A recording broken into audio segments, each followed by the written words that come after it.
هل اختارت الاتحادية الجزائرية لكرة القدم أفضل طريقة من أجل التعاقد مع ناخب وطني جديد خليفة لفلاديمير بيتكوفيتش؟ بل اختارت أسوأ طريقة في التسيير. لماذا؟ لماذا؟ لأنها وضعت نفسها في هذا الموقف الحرج. كان من المفروض يا عماد، أنا قلتها من قبل، كان من المفروض بعد نهائيات كأس إفريقيا أن يتوقف عقد بيتكوفيتش. نفاوض بيتكوفيتش إذا ما رأيتم في بيتكوفيتش أنه مدرب كفء. نفاوض بيتكوفيتش بعد نهاية كأس إفريقيا حول أهدافه في كأس العالم وحول مشروعه في المنتخب الوطني. ما حدث هو تراكم لسوء تسيير امتد منذ أن التحق بيتكوفيتش بالمنتخب الوطني. أول خطوة كانت سيئة في التسيير هي وضع أمام بيتكوفيتش عقد يمتد إلى المونديال وليس إلى نهائيات كأس إفريقيا. هذا أول خطأ. ثاني خطأ ارتكبته الاتحادية هو التمديد قبل المونديال. أنت تحدثت وسألت ناصر على أن معظم المنتخبات سارعت إلى تغيير الناخبين وما إلى ذلك. لم يكن بوسعنا أن نكون مثل هؤلاء لأننا جددنا لبيتكوفيتش قبل المونديال. ثاني خطأ. ثالث خطأ، تراجعنا على هذا الخيار وعلى تلك الفلسفة بعد المونديال وأقمنا بيتكوفيتش بالطريقة والصورة التي لم يستسغها الناخب الأجنبي. تخيل أن كل ناخب لديه مناجر، وعندما يعني تتصل به الاتحادية يقول المناجر هذه الاتحادية أقالت ناخب سابق فاز معها بكأس إفريقيا بطريقة غير لائقة، ثم أقالت الناخب الذي أتى بعده بطريقة غير لائقة، وهي تفاوضه حول فسخ العقد الذي لم ينطلق بعد. فلذلك تعطينا في الأسباب اللي خلت الأمر يطول في تعيين ناخب الجديد.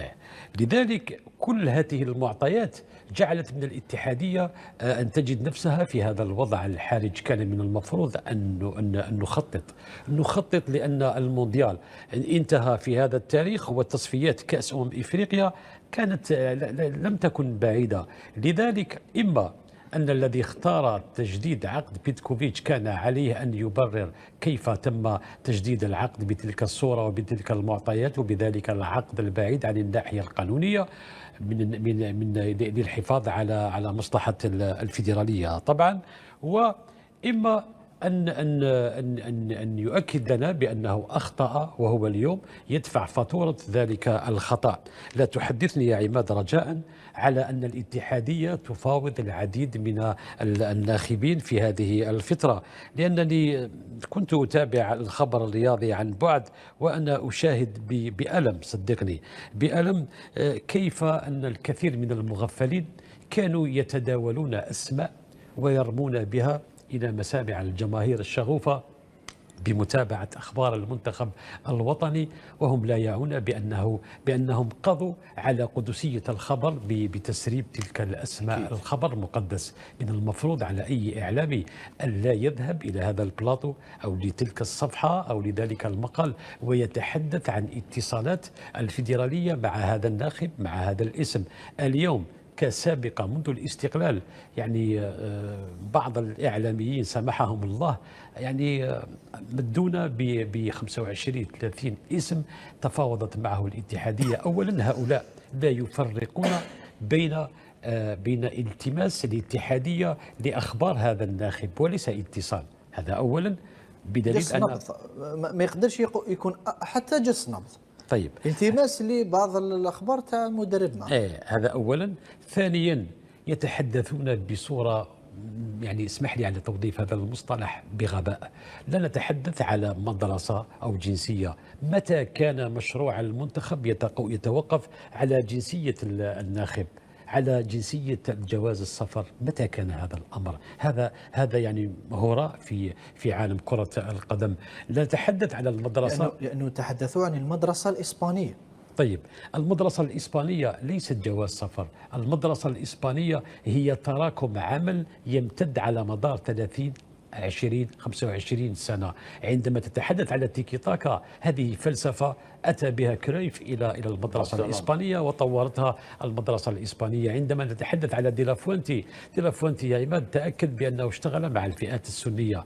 الفرق الإسبانية تشتغل بهذا المعطى وبهذه المدرسة بهذه التقنيات. لذلك فريد، ماذا لو قيل لك أنه يجيك رأي مخالف يقول لك فريد ربما الاتحادية ارتأت للمدرسة الإسبانية، ماشي من ناحية أنه المدرسة الإسبانية راهي مليحة في التدريب وما إلى ذلك، ولكن ربما تشابه طريقة اللعب هنا للمنتخب الوطني، ربما هوية المنتخب الوطني الجزائري تتشابه وطريقة العمل المدربين الإسبان.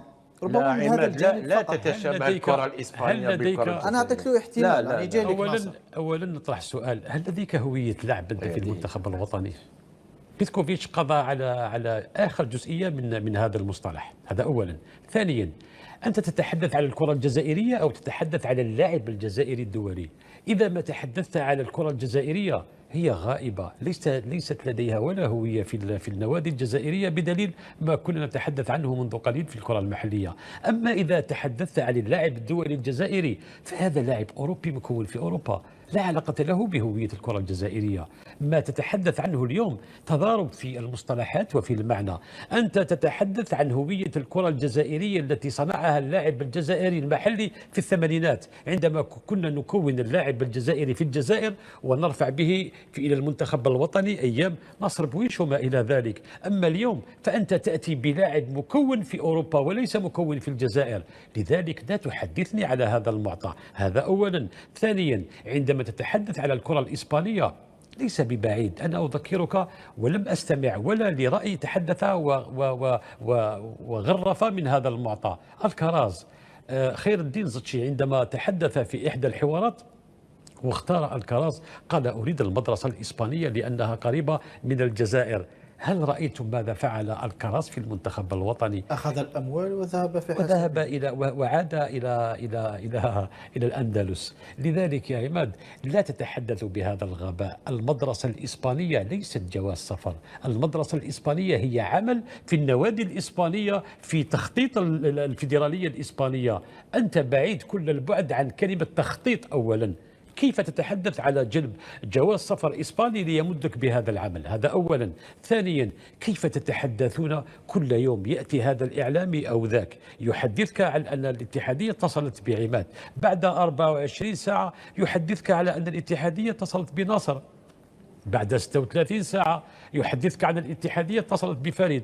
يكذب نفسه دون أن يشعر 3 مرات في 36 ساعة. يعني ألا يخجل هذا الإعلامي من نفسه؟ ألا يخجل من أنه يقضي على قدسية الخبر؟ وهو يعني إذا كان من الدارسين للإعلام يعلم جيدا بأن الخبر مقدس، لا يجب أن تتلاعب بالخبر وتحدثني اليوم عن هذا الاسم وغدا عن ذلك الاسم وما إلى ذلك. الاتصال في الاتحادية الجزائرية غائب. لماذا تركتم هؤلاء يعبثون عبثا بالخبر المقدس؟ أنتم أنا متأكد بأنكم تتخبطون. لم تعثروا بعد على ذلك الاسم الذي يليق بمشروع المنتخب الوطني وليس الأهداف. عليكم أولا أن تحددوا ماذا تريدون من المنتخب الوطني. إذا ما كنتم تريدون أهداف مثل ما حدث في السابق مع بيتكوفيتش وتقزيم تلك الأهداف، يا عماد ابحث في القسم الوطني الثاني في الكرة المحلية للهواة وسوف تجد ذلك الناخب المحلي الذي يستطيع أن يحقق لك تلك الأهداف التي كانت مع بيتكوفيتش، وهذه أهداف وليس مشروع. أما إذا أردت أن تتحدث عن مشروع مرافق للأهداف، هنا يجب أن نعود إلى الكلية التقنية.